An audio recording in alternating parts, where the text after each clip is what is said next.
while the battle mechs are definitely the star of the show in the game of armor combat that is Battletech, we got to get them places, right? There's always the infrastructure to get things places and to set things up. And in the Battletech universe, that has plenty of lore and fluff and descriptors and whatnot surrounding it, just like everything else, which is why I really enjoyed this setting. So, what I'm talking about is the concept of dropships. Now, we have a pretty good idea, if you're a fan of any sci-fi stuff at all, in our minds anyway, about what to expect with a dropship. And it's not radically different here, but it definitely, I think, is broader in scope than you might be imagining. So, I want to do a primer, see and do a decent amount of these, on what a dropship is in Battletech, going over the very, honestly, basic requirements to be a dropship and some examples of dropships. What's up, everybody? I'm James. Welcome to Mechanical Mayhem. Before we get started, you'll notice my mug is in the bottom corner, my ugly mug, of the screen in some of these clips because I am still doing a playthrough. I haven't finished it yet of MechWarrior 5 Clans. Really enjoying my time with it. And that's why you're seeing my ugly mug down there, is because I've been streaming my first playthrough of it. Consequently, positively, not a negative one, you can be a part of the streams if you click the link in the video description section that takes you to my stream. Now, while there, you can definitely leave a follow. It's free, just like subscribing on YouTube is free. So you can be part of conversations in the future more easily, either here on YouTube when a video posts, you know when it posts, and you can post your comments after watching. Hopefully people will do that. And on stream, you'll get notified when I'm live, so you can show up and have a live chat on a topic at hand, chit chat about the game, whatever the case is. Just something to keep in mind. With all that self-promotional business out of the way, let's drop in, shall we? So, when it comes to dropships in Battletech, it's a little bit different from other settings, but also very similar because it's a dropship. And at the end of the day, even though the terminology for dropship in Battletech is a little bit different or has more than one meaning, it is more or less what you're thinking for the most part. However, it is a very open-ended kind of qualifier to meet. And as such, there are a lot of dropship designs out there. We're not going to go over all of them. There are dropship designs that are much bigger than the ones I'm going to be going over. And there's, much faster or whatever the case is. So we're just going to look at some, when we get there, we're going to look at some classic examples of dropships that most Battletech fans would be aware of. And even if you don't know too much about Battletech, but you've seen some cutscenes or whatever that kind of like hype up this setting, you've probably seen one of these dropships in the background or foreground. So, before we get there, what is a dropship in Battletech? Well, it's fairly open-ended, right? Because the simple fact is, dropships are the workhorse of spacecraft. They do a lot of things. They can act as tugs, rescue ships, probably research vessels and medical vessels, mini little outposts, if you will. Fighters, or not so much fighters, but fighter carriers, as well as even what's referred to in the setting as pocket warships when they're completely outfitted for just raw aggression. So there's a lot they do. But a dropship is pretty basically defined, and this is due to weight predominantly. Battletech is a setting of tonnage. I went over it in the Battle Mech primer, and it's the same thing for land vehicles, air vehicles, spacecraft, and so on. So the dropship is kind of third in line of aircraft designations. You have your aerospace fighter bomber style things, and those run the gamut of the same weight as mechs, all the way up to 100 tons. Again, I say this every time I bring this up in the Battletech universe. I don't know of anything specific anywhere published that states it's a metric ton over a standard ton, even though everything else is in the archaic metric system. I don't want to make the assumption. I'm not sure if they even have addressed that or if it's specifically left kind of open like that. But regardless, we're just going to keep it at tons. So after 100 tons, you get small craft. Small craft are things like drop shuttles, other type of transports and whatever else that are small. They run the gamut of 100 tons to 200 tons, basically, within that spectrum. Once you get beyond that, things that are between 200 tons to 100,000 tons, which is A, whoa, very heavy, B, quite a discrepancy, you are in the realm of the dropship. Another kind of qualifier, I guess you could say, is that it's not capable of faster than light travel on its own. But even though it can't travel in between star systems on its own, because it can't do faster than light travel in the setting, only jump ships, which can be warships or just civilian jump ships, can do that. It does everything else. So once we get to a system we want to be in, it's going to be able to travel to each planet, moon, space station, whatever. And back and forth, planet side to space and so on. So that's a dropship, right? I didn't really see anything super crazy in terms of qualifiers. It's got to be big enough and, obviously appropriately powered and whatnot. Now, with that said, there are different, like I kind of mentioned already, jobs dropships can do, and that falls in the classifications and what be built or refitted for, such as assault and that pocket warship concept, a fighter or aerospace carrier, where instead of dropping things off on the ground, it's able to disperse aircraft out of itself. Basic cargo to mech carriers, troop transports, and the like, right? So, to accomplish this, we have two different categories of dropship. Of all the designs, there's only two basic differences. And that would be how they're built, either as an aerodyne or a spheroid dropship. And the name kind of gives it away. Aerodyne dropships are in the same ballpark as conventional aircraft, even though it might be more of an aerodynamic flying wedge and not necessarily a full-on flying wing or standard-looking aircraft, although some might seem a little bit similar to that. Aerodynes are designed to help generate lift while in an atmosphere, so it's not just their thrust beating gravity and allowing the thing to be airborne, because with enough thrust you can do that to anything, but it can be unstable and whatever else. So the aerodyne dropships are designed to have some aerodynamics in mind so they can operate in atmosphere more easily. And this allows them to take rapid turns, well, quote unquote rapid for its size, and more or less act like a traditional flyer. This has benefits and also some negatives. The negative is they don't tend to be that big, because the bigger you are, the more complex it's going to be for keeping you flying very much in a traditional way.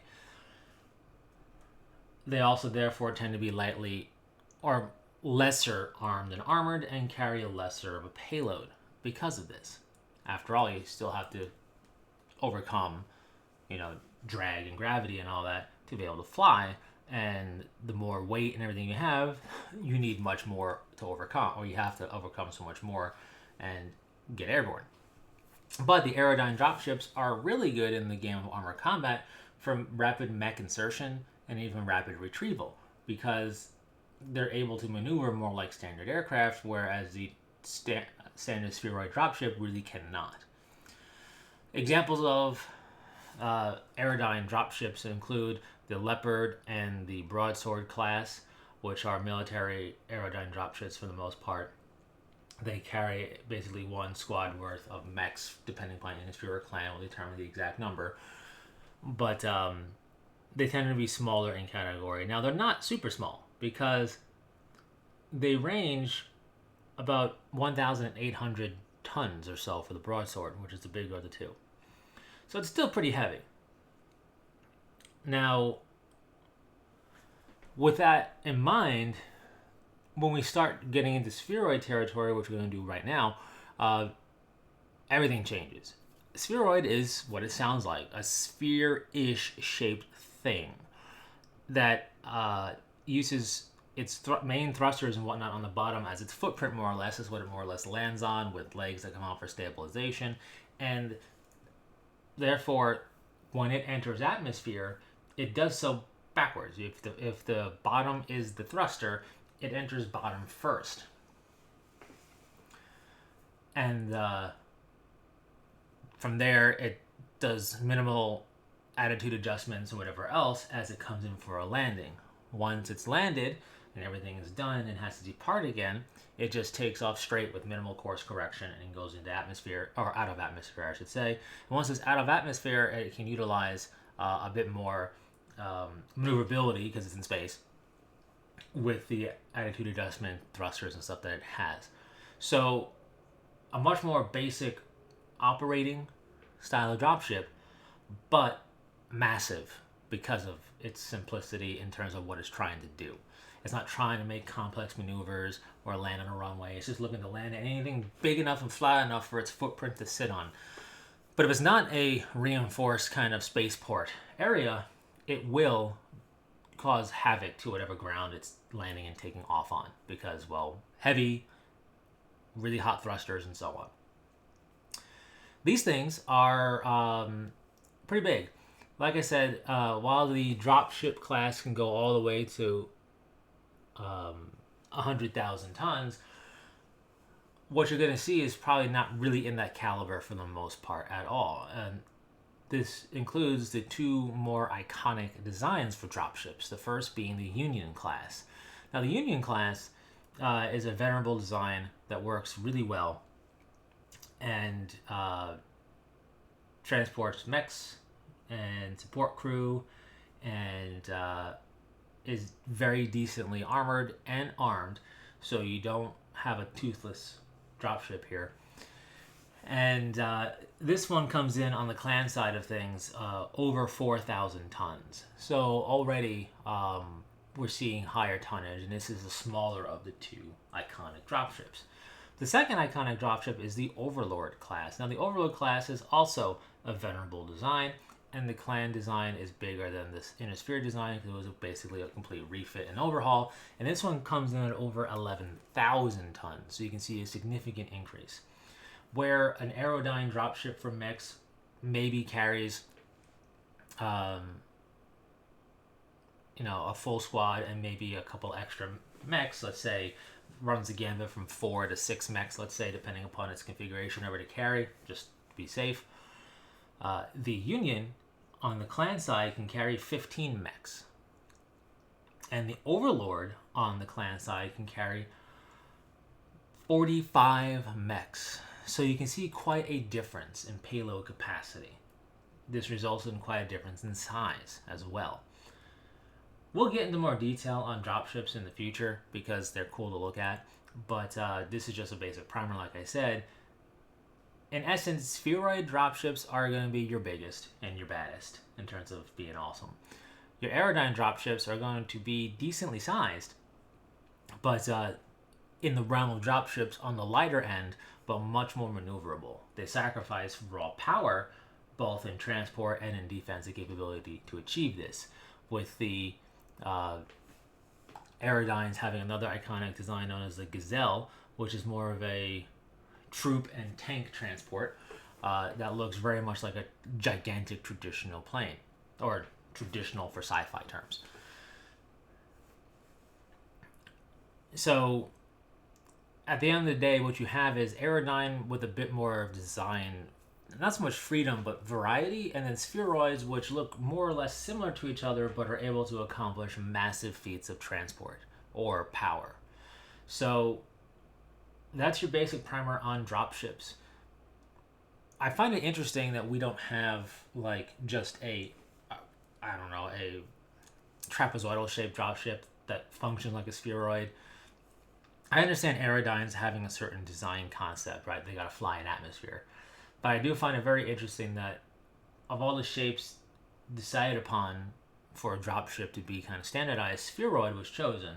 Because on the one hand, it does open up a lot of cargo space, because you don't come to a point anywhere that's more or less useless, you are a sphere-ish thing. But that's also a tougher design, right? Whenever you're curving panels and putting things out there as structure, substructure, and whatnot, it's a bit more of a tougher design. But this does afford, I suppose, the potential for near maximum cargo space usage, provided there's enough thrust and everything else there. One last note on dropships is that I wouldn't call them rare, but dropships are one of those things that don't necessarily get replaced ad nauseum. They are refitted and retooled, and like I said, the Union and the Overlord are venerable designs.